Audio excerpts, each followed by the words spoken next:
Hello everybody, tonight we're going to be talking about the 7th step, which reads, humbly ask Him to remove our shortcomings. Rod, what does that mean to you? Well, the key, I think, is the first word, humbly, with humility. I have to ask God to remove the shortcomings that I identified in step 6. And I have to ask Him knowing that I have to be, I have to be entirely ready, and then when I ask Him, I have to be ready to take action on my shortcomings and just do what I can. But me asking is just the beginning of the real meat of the matter. That's good. That's good. Janice? Humbly asked Him. I reflected on this step a long time with my sponsor over the word humble, because to me that meant weakness. And what I have determined through that is it just really means just surrender. One of my biggest shortcomings is self-centered fear. So I was fearful I was even going to do this step wrong. So I really had to reflect with her and spend some time with her and realizing it just means to surrender, give it all up, and let God take over. Good. Jeff? Yeah, I believe that this whole program was about getting right with God first and then getting right with other people's. You use it in Proverbs 27:17. It says, as iron sharpens iron, so one person sharpens another, and that's what this whole thing does. And then learning humility was real difficult for me because I couldn't understand it. But knowing that I'm not God and that I need help is the biggest thing. And then using those people to help me to start to recognize the stuff, the deep-rooted stuff that I couldn't recognize in myself. And that's how I did it. That's good. Dwayne? Well, I had to keep this very simple. And even though God's a very powerful person, I had to look at my shortcomings and take a look at it as like a big onion. And I had to ask God to look at my shortcomings as this onion. And every time peeling came off, that was a shortcoming. And to take that shortcoming and keep on peeling the onion down. And I hope I never run out of my onion, because I want to keep on working on them all the time. And God will always be there to help me work on them. That's good. Megan? For me, this is all about trust. Through the humility that you find through working steps 1 through 6, that then allows you to get to a place where you can ask for help. You've accepted that you cannot do this alone, and that you need other people, and that you need God. And it's through that trust that you grow in your relationship with Christ and with God, that you can trust that He can do this, that you don't need to do it by yourself anymore, and that there are others in the program and also in your relationship with Him that will help free you from your shortcomings. That's awesome. Tonight we're going to talk about step 7. We're extremely excited. God bless you. If anyone is interested in doing a video after small groups on step 8, please let me know. No one ever accused us. Let's give the people in the video a hand. And this is being taped, and those videos will be sent out to treatment centers around the country. They've been asking us for footage on the steps as we teach them, and it's really humbling to do that. But I had to giggle to myself. Some of you servants, which I'm very grateful for, the people that reside in our homes several times a week, clean this church. Let's give them a hand. Now, as the leader of this place, while we were filming the video, there was somebody vacuuming outside the door. Now, one would think common sense would say, stop the video, let me go talk to the person so we can have clear audio, but that never happened, so pray for me. Lord, I thank you for another day above ground and out of prison. Lord, I thank you for the rain. I thank you for the smiles. I thank you for the hardships. Lord, I thank you for just saving me from myself. Lord, thank you for these steps that allowed me to rise up from my addiction and really focus on why I did the things I did. But I thank you for your grace. And I ask for that grace right now as I am privileged to teach your champions, the one that you picked to save from the horror of addiction. There are hundreds of thousands of people in this world struggling right this second, wanting to quit that can't. But the champions that are here tonight made a choice, and you honored it, and you helped him with it. So have your way here this evening. In your name we pray, amen. So we're on the 7th step, and we know what the first step said. The first step says, we admitted. Last week, 2 weeks ago, I talked about the word admit. A lot of times, a lot of us have a hard time admitting things. It's evident to everyone else around us, but until we admit it ourselves, this isn't going to work. And it says, we admitted. The word we means that we needed somebody to help us admit it. We're not doing, and that sets the stage for truly the we of the program, that we admitted that we were powerless and our lives had become unmanageable. And as I've been saying every week, that if you look at the main floor here as your addiction, there's a lot of stuff that is canvassing this floor, a lot of people, there are a lot of circumstances that my addiction caused. The further you get along in your recovery, you'll come to the realization and the level of acceptance that you're truly powerless over people, places, and things. You can't control what a person's going to say or do, so why do you let it control you? I'll say that again. I've never said that before. You can't control what a person says or does, so why do you let it control you? We're all control freaks. So why did we smoke something that made us out of control? If we really are control freaks, why did we drink, shoot, snort, swallow, put on a slot machine, gamble, look at the pornography, whatever your thing is, that made us out of control? I choose not to say that I'm having a breakdown. I choose to say I'm having a breakthrough. See, my addiction caused me to have a breakthrough, even though it felt like I was breaking down. I no longer use the terminology. The Bible says that your words have the power of life or death. I'm not going to tell anybody anymore, even in my life, in life's terms and life circumstances, that I'm spinning out of control. I could have said that the last 48 hours. I choose to say I'm spinning into control. So if you begin to change your terminology and really come to the conclusion that, you know what, my life is powerless and it's extremely unmanageable. Don't ever say, I go to treatment centers all the time to speak, and I hear it said all the time. I probably said it back in the day. Well, at least I'm not court ordered. That's foolishness. I mean, you're comparing yourself with a guy or a gal that's court ordered. The fact is you didn't get caught, but you will. With that mentality, you'll pick up a charge. It's just a matter of time before it happens. So we admit this is the horror of our addiction. So we take a step up. And when we take a step up by admitting we're powerless and our lives have become unmanageable, we can see our addiction for what it is. I mean, it's crazy. I see it all the time. I mean, drug addicts thinking they can drink or smoke weed. Craziness. But I was like the same way. I mean, what do I need to prove to myself to admit that I'm powerless over anything that changes my mood? I'm an addict. I quit, I mean, I've never had a problem with gambling, but I don't gamble out of respect for the gambling addicts. I don't want that spirit around me to transmit into them, so I don't want to mess with nothing. So I admit, now I see my addiction for really what it is. So I admit I'm powerless, and then I take a second step. And my second step, I came to believe. How I came to believe is I saw it happening in you. I didn't come here full of religion or spirituality. I came here from the pit of hell. I came here with the horror of my addiction. I love NA, that no addict seeking recovery ever has to die from the horror of addiction. So I came to believe by seeing God in you, and seeing that you were willing to help me. A lot of you didn't even know me or in the room. They didn't know me, but they were willing to help me. It didn't make sense to me because I had trust issues. And the bottom line is this: anyone with trust issues, it doesn't mean that nobody has broken trust with you, but you have to be honest with yourself. You've broken trust with plenty of people too. And a person with severe trust issues really just doesn't trust themselves. So I came to believe by seeing the God in you, that that power was working in you, and that power could restore me to sanity. But the reason why a guy like me had to go through 11 treatments, I thought the insanity was my life down here in my addiction. That's not the case. Even though I was extremely unmanageable, but when I came to step 2, and I look at this now, if you look at, the steps are elevating me away from my addiction.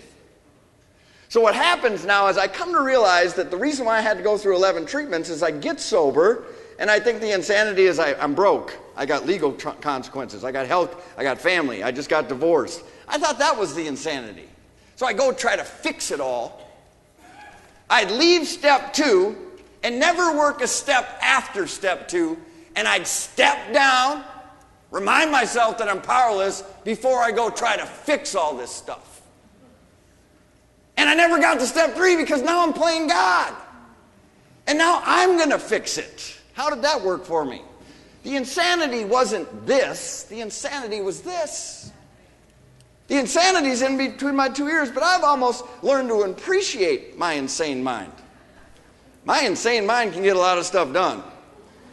My ADD allows me to have many trains on the tracks and focus on each and every one of them and keep this thing rolling. Keep this thing moving. So I said, okay, forget about that. Let go of the family. Let go of the legal. Let go of the financial. Didn't mean I didn't have to go get a job making 1/10 or 1/20 what I used to make, because I used to never listen to the treatment counselors. They say, don't go back to the profession you left in your addiction. That's not a why. Well, no, because I got to go fix everything, so I have to. I have all this debt. I have to. All I did is accumulate more debt. So then, step 3 is a whole different platform. And because I came to believe by seeing God work in you, I saw the power greater than myself, and I started to feel differently. And then I came to step 3, and I made a decision to turn my will, my thoughts, my feelings, my emotions. I didn't know how to do that, so you had to show me. The God in you had to show me. Pick your friends wisely. Somebody can't give you something they do not have. So now step 3 opens it up to a whole different platform for me, because there are no limits with God. But then I see a lot of holy rollers. Praise God, hallelujah, thank you, Jesus, hallelujah. Roll down the aisle and do a high five, and then they're at the bar the same night. It's much more than just step 3. It's step 3 that allows you now to take a look at the why behind the what. The why is all the emotions. So step 4, now keep in mind, is once I made the decision here, God began to stabilize my foundation, which allowed me now to work step 4. Now, look at how far away I am from my addiction. But I can never forget where I came from. But step 4 made a searching and fearless moral inventory of myself. I don't like to do that. I'd rather say start over, don't talk to me about what I did, just be one of my greatest cheerleaders. But what happens is I didn't know how to search for anything but dope. And I was full of fear, so I didn't know how to be fearless. And again, I had to remind myself where I came to believe that a power being God, that I turned myself over in step 3, it's you. You're going to show me how to be searching and fearless. And that's why this particular step ladder has rails on it. My sponsor and God are going to help me now. I don't know, I'm not so sure about God, and I'm not so sure about my sponsor quite yet. So I don't quite know if I can trust God or my sponsor, but what do I got to lose? Because I've already lost everything down there.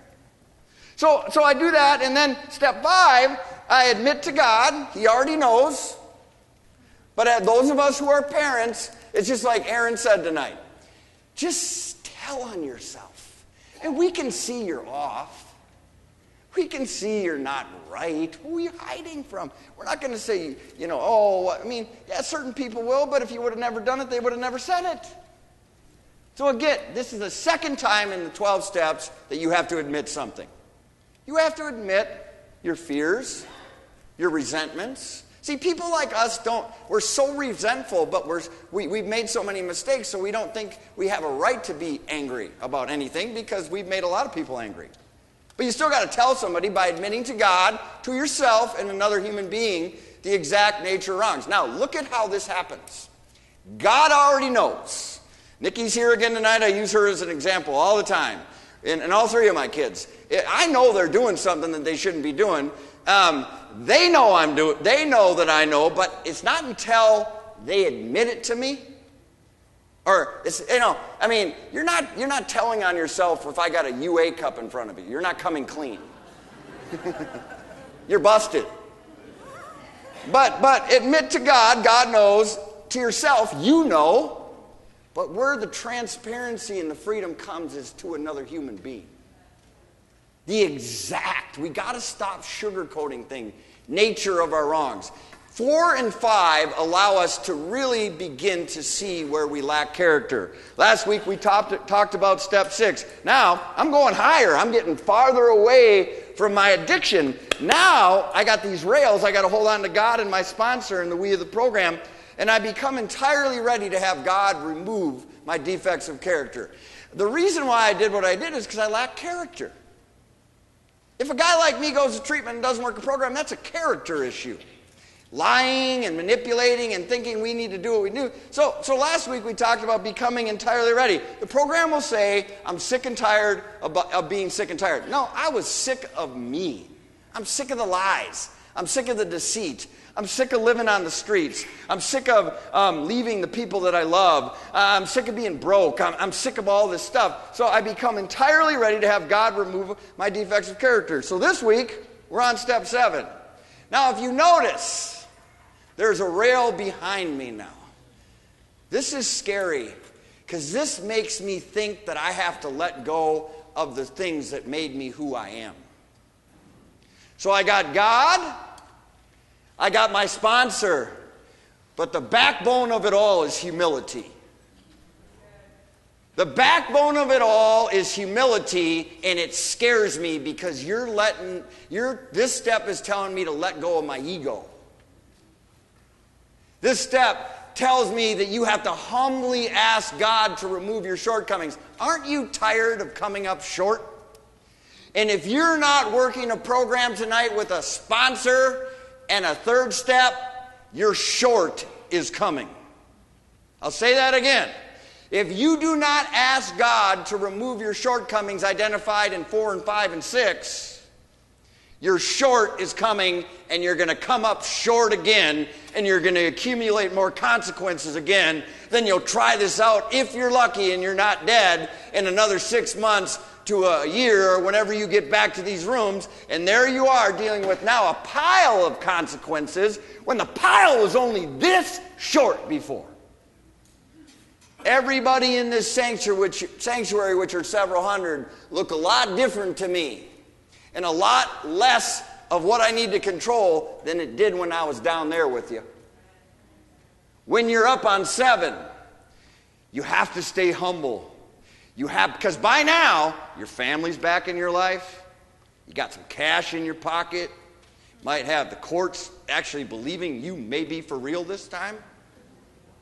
And you might even have a boyfriend or a girlfriend, so you're really looking good. In your own mind. Things cannot make you feel better for any length of time. Let's give God a hand.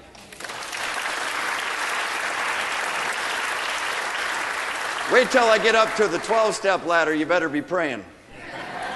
So step 7, some of us have never been there. We've never been on step 7. So we got sober and we put the plug in the jug, put the pipe needle, whatever your thing was, down.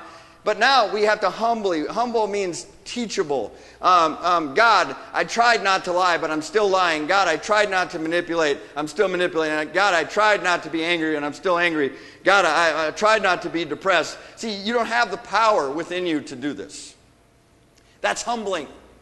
Because at a young age, we're taught to be so self-sufficient. But that's not what the 12 steps are. They're to really rely on God. So it is humbly ask God, ask Him to remove your shortcomings. It says now in the AA literature, for without humility, no alcoholic can stay sober at all. So what would a life or a program look like without humility? That would mean you got all the answers.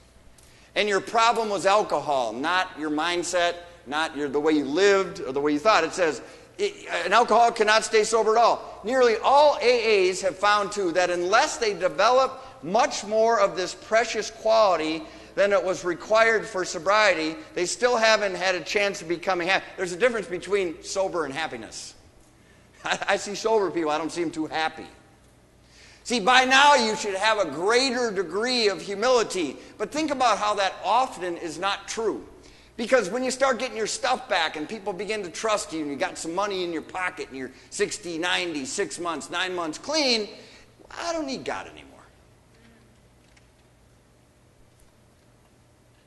That's why a lot of people never get here.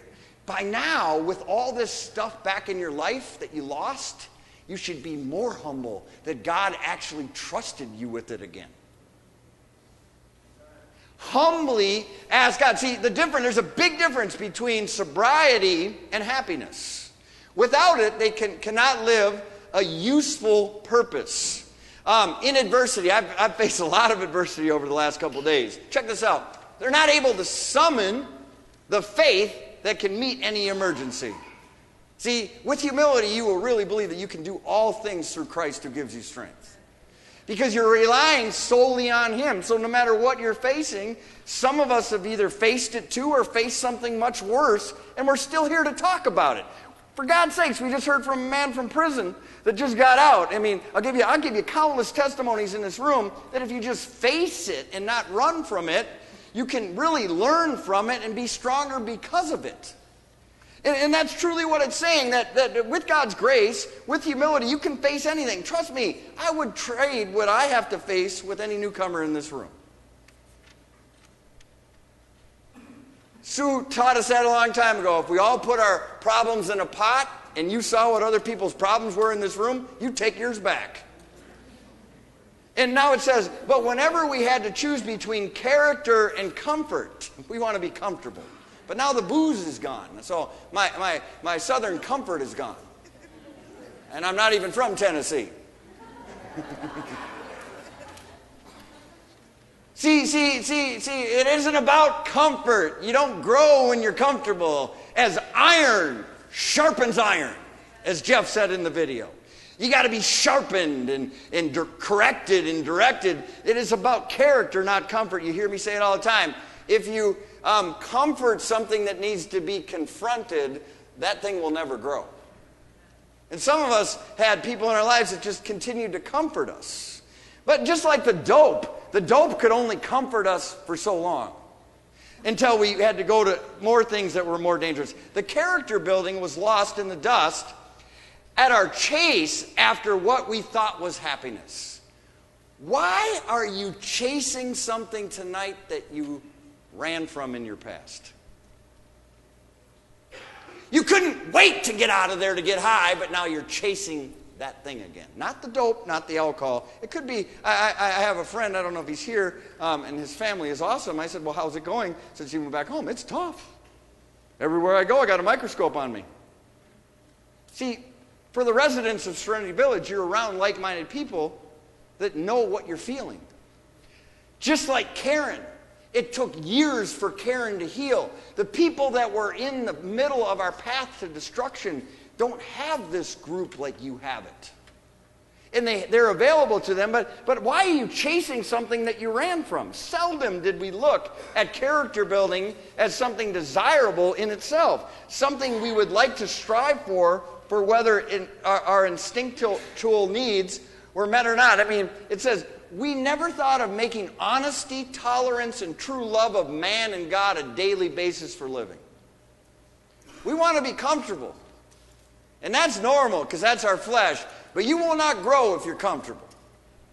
You will not grow unless you're challenged and corrected and directed. It says, for just so long as we convinced that we would live exclusively by our own individual strength.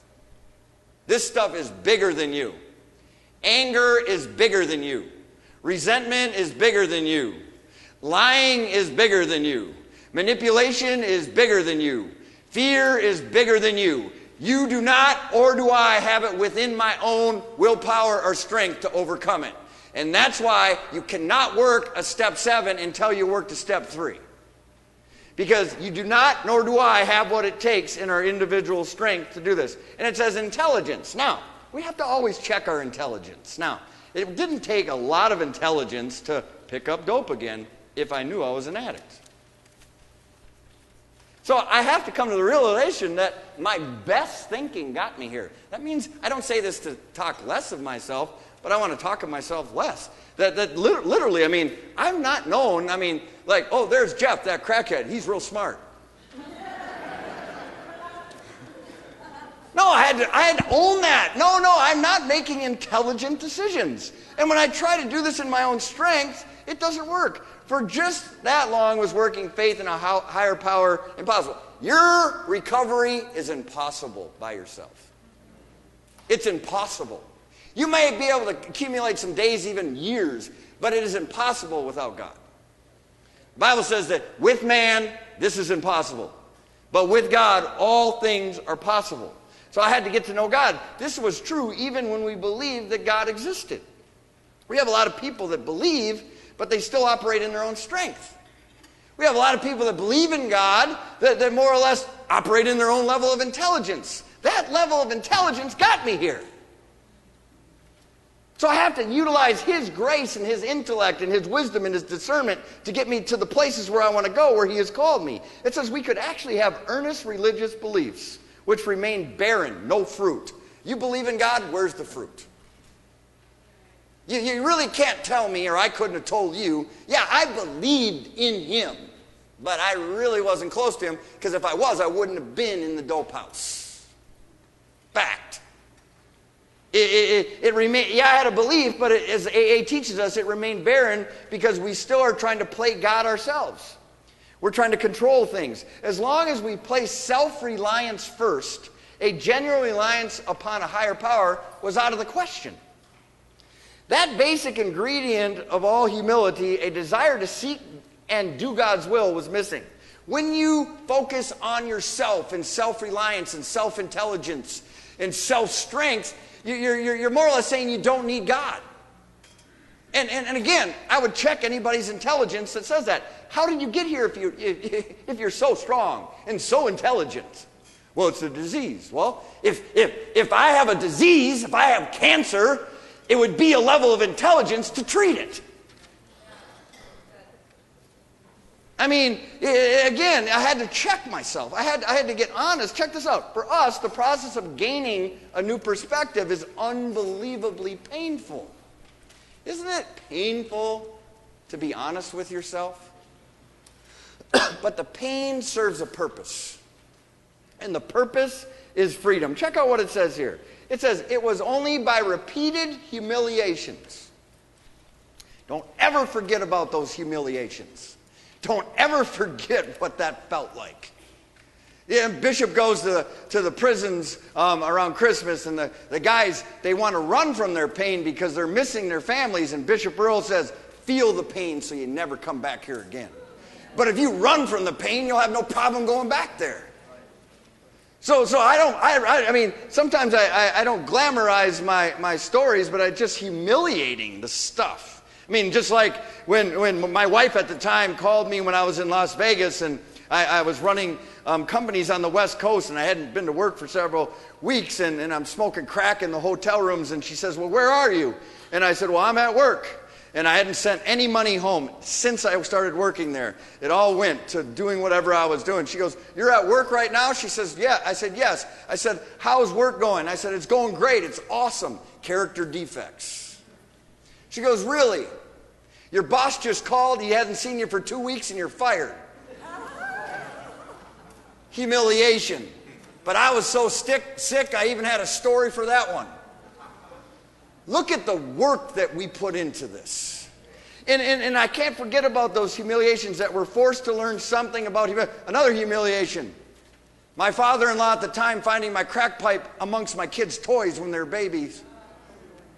Sick. Another humiliation, being in a blackout drunk. My son wasn't even walking yet, and we all know those gates you put by the stairs, and I didn't know how he got out of his crib. But there he was walking down the hall, and he could have fallen down those stairs. Don't forget those times when you think you got this licked. When you got all the answers because you're so smart and you're so strong. Self-reliance is not the way to go. And I'm free of those things so I can talk to you about it. They don't control me anymore. I be that honest with you so you can be honest with yourself about how humiliating you actually were. I mean, I see my friend over there is getting married this fall. Humiliating. He's down on a business trip. He won't answer his door. Two guys are driving states to get him. He won't answer. He's drunk. Don't forget that. Don't forever forget that. Don't forget being locked up for 4 days drunk the other week. Don't forget when I crawled in your window and had to carry you and go up to your bedroom on the top floor because you had a video shoot the next day. Don't forget it. Don't forget when I had to put you on a plane because you were homeless and cracked and geeked out and had to get you back to your family called Serenity Village. Don't forget it. I've done that for countless of you in this room. Don't ever forget where you came from. Don't ever forget where you came from. I don't forget who helped me. I had lunch with one of the pastors today that helped me get free. I will do everything that man wants me to do. I don't forget the people that gave me a shot when I didn't have one. See, it's so important that we get real here. Check this out. We enjoy moments in which there is something like real peace of mind. Don't forget when your mom dropped everything and came and helped you. Don't manipulate her. Just be grateful for her. Be grateful you still got a mom. Maybe she wasn't the perfect mom when you were growing up. Maybe she didn't do the perfect things.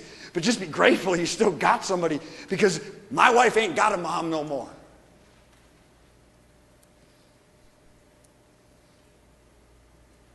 Be grateful.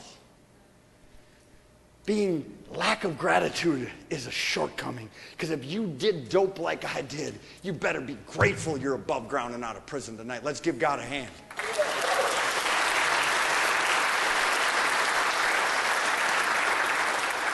See, my wife's crying in the front row. She feels it in her soul. But some of us still have parents and we're taking them for granted. I was with my mom on Friday night and we were giggling like we did when we were kids. Our relationship has been restored. She's not my parole officer or my banker or my social worker or my judge. She's my mom now. I put her into all those positions. A mom's supposed to be a mom. I thank you, Mom, for being all those things to me, because I'd probably be dead. But I'm grateful I finally are able to look at you and call you my mom, and I just want to hang with you. I don't need money from you. I don't need a favor. I don't need a cot and a meal like I used to. I just want to hang with you. Let's give her a hand.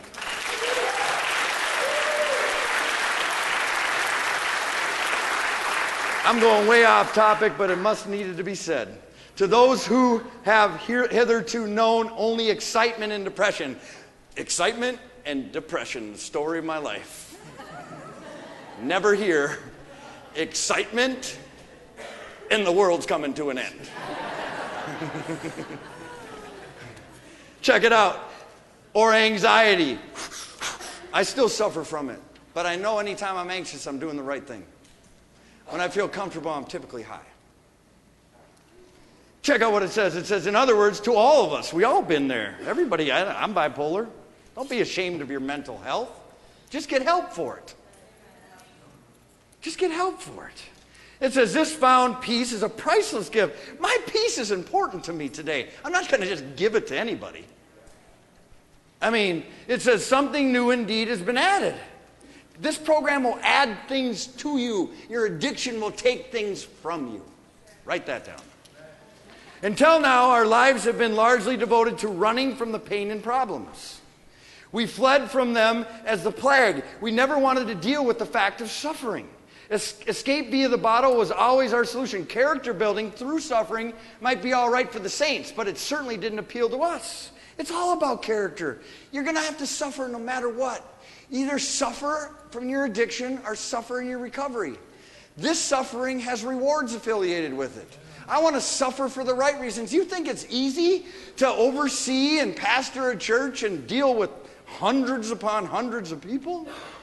I'm going to suffer with you. I'm going to suffer because of you. But you ain't going to take my peace. Because the peace that I have doesn't come from this world. It's the peace that he left for me and you. You know, and not that I always have it. You've met me as Hatch. He sees me in the mornings. It's not good. During this process of learning more about humility, it's constantly about learning. The most profound result of all was a change in our attitude towards God. Some of us are so angry with God, and he can handle it. Just tell him. And this is true whether we had been believers or unbelievers. We began to get over the idea that a higher power was a sort of a bush league pinch hitter we called upon only in emergency, in front of the judge, when the cop's behind us driving drunk, before we go to court, if they're going to give you your kids back to get the job. But he's not a pinch hitter. God is not a pinch hitter. Even though he's served as one in my life and yours, he would much rather be a starting player in your life. He would much actually rather be the captain of your team. See, God is so gracious that he saved a dope fiend like me. It says the notion that we would still live our own lives, God helping a little now and then, began to evaporate. Refusing to place God first, we had deprived ourselves of his help. But now the words of myself, I am nothing. Nothing. You are nothing. That doesn't mean that you think less of yourself. That only means that you think of yourself less.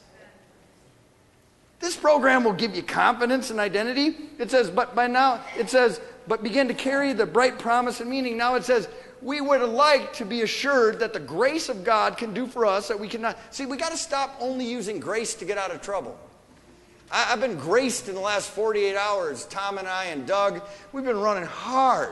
Really hard. Steve, it's been insane. Ben's over there working right now. And all we're doing is to work for the still suffering addicts and alcoholics. They may have a nice home to live in. Let's give God a hand. We have seen character defects based on short-sighted. How small is your world? I had somebody come talk to me, and I'm not going to say where because my mom will be upset. But they came and talked to me, and they showed me how small their world was this weekend. It's like you got 3 things happening in your world. And one out of the 3 is just, to me, it wouldn't even hit my radar. You don't want to be so short-sighted and unworthy desires, the obstacles that block our path towards these objectives. We now clearly see that we have been making unreasonable demands. Nobody owes you anything. Nobody owes you nothing. An addict with a sense of entitlement is an addict that's heading towards relapse. Everything we have, we've earned.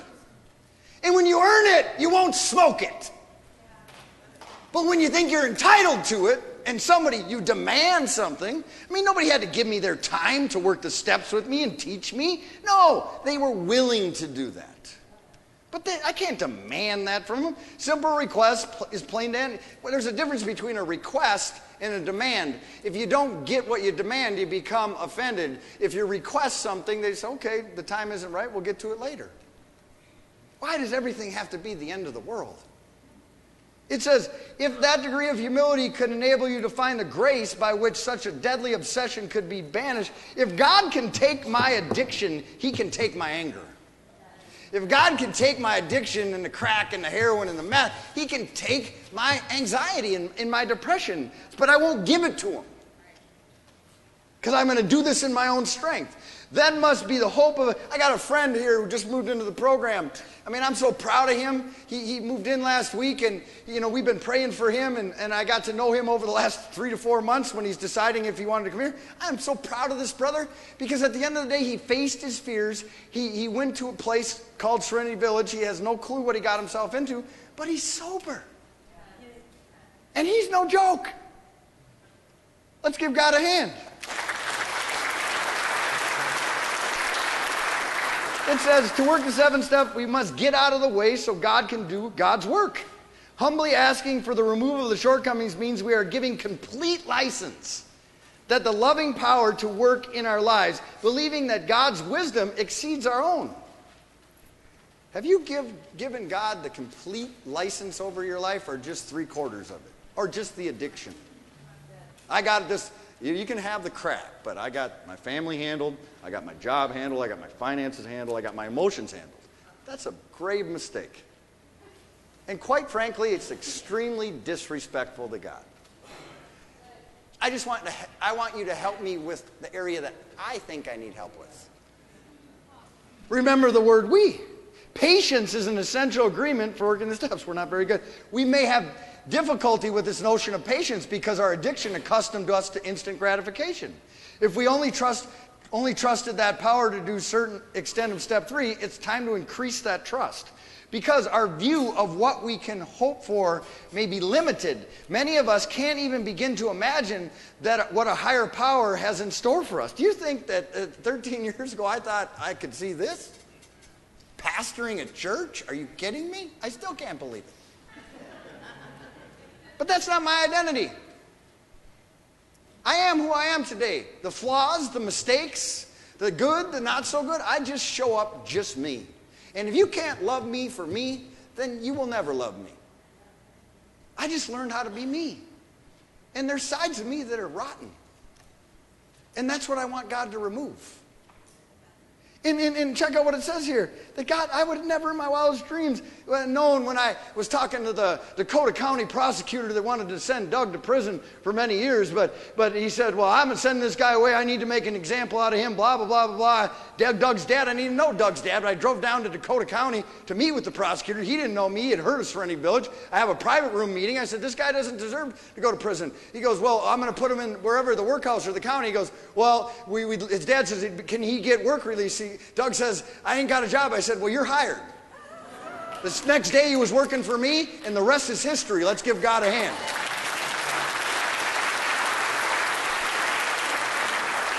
There's too much evidence in here that God is real. And he has a lot of stuff in store. Our concern is not to determine exactly how or when the shortcomings will be removed. You're not on a clock. At 11:39 tonight, God's going to remove your anger. That's not how it works. The step is a spiritual choice. The choice goes beyond emotional reaction or conscious act of will. To choose to bypass it would leave us with only a heightened awareness of our character defects and no hope for relief from the shortcomings. The resulting pain might be well unbearable. See, we got to get our relief in God. Relief is spelled G-O-D, not C-R-A-C-K, or S-E-X, or P-O-R-N. Or M-Y-S-T-I-C-L-A-K-E. I'm a pretty good speller. Was that right? Praise God. The basic text. Having decided we want God to relieve us of this useless and destructive aspects of our personalities, we have destructive parts of our personalities that God needs to remove. He's not going to remove who you are, but these things need to go. Have a ride at the 7th step. We couldn't handle the ordeal life by ourselves. Life doesn't need to be an ordeal. It wasn't until we made a real mess of our lives that we realized we couldn't do it alone. By admitting this, we achieved a glimpse of humility. Humility is a result of getting honest with ourselves. AA, rigorous honesty. We found a strength beyond ourselves and learned to rely on it. We examined our lives and discovered who we really are. To be truly humble is to accept honestly and try to be ourselves. Just be you. Just be you. You cannot be a pretender and a contender at the same time. Quit pretending. It says, none of us are perfectly good or perfectly bad. We are people who have assets and liabilities. Most importantly, we are human. Humility is a part of staying clean as food and water. I had lunch or dinner with Sam and Denise Greenwood, and I love what Sam said to me last week. People put you on a stage, Pastor Jeff. That ain't fair to me. I'm human. I have bad days. I say things I shouldn't. Don't hold people to standards you can't keep. Now, I walk in a different standard because I have to as a leader and a pastor. But I'm not perfect. And I don't claim to be. So what it says, the 7th step is an action step, like Rod said in the video. It is time to ask God for help and relief. We have to understand that our way of thinking is not the only way. Other people can give us direction. Choose your people wisely. One person. When people point out a shortcoming, our first reaction may be defensive. You can't take correction as rejection. We must realize that we are not perfect. There will always be room for growth. If we truly want to be free, we will take a good look at the input of fellow addicts. Accepting the defects of character can help us become humble and pave the way for our own defects to be relieved. God often works through those who care enough about recovery to help someone make them. If somebody loves you enough to tell you the truth, be grateful. We have noticed that humility plays a big part in this program and a new way of life. We take our inventory, we become ready to let God remove our defects of character. We humbly ask Him to remove our shortcomings. This is our road to spiritual growth. We will want to continue. We are ready for step 8. James 4:10 as we close. Humble yourselves, feeling very insignificant in the presence of the Lord, and He will exalt you. He will lift you up and make your lives significant. In realizing your own insignificance, I'm an extremely insignificant person. If I die tomorrow, each and every one of you will continue to live your lives. It's the truth. You'll get up tomorrow morning. If I die tonight, you'll get up tomorrow morning and go to work. Nobody's that significant.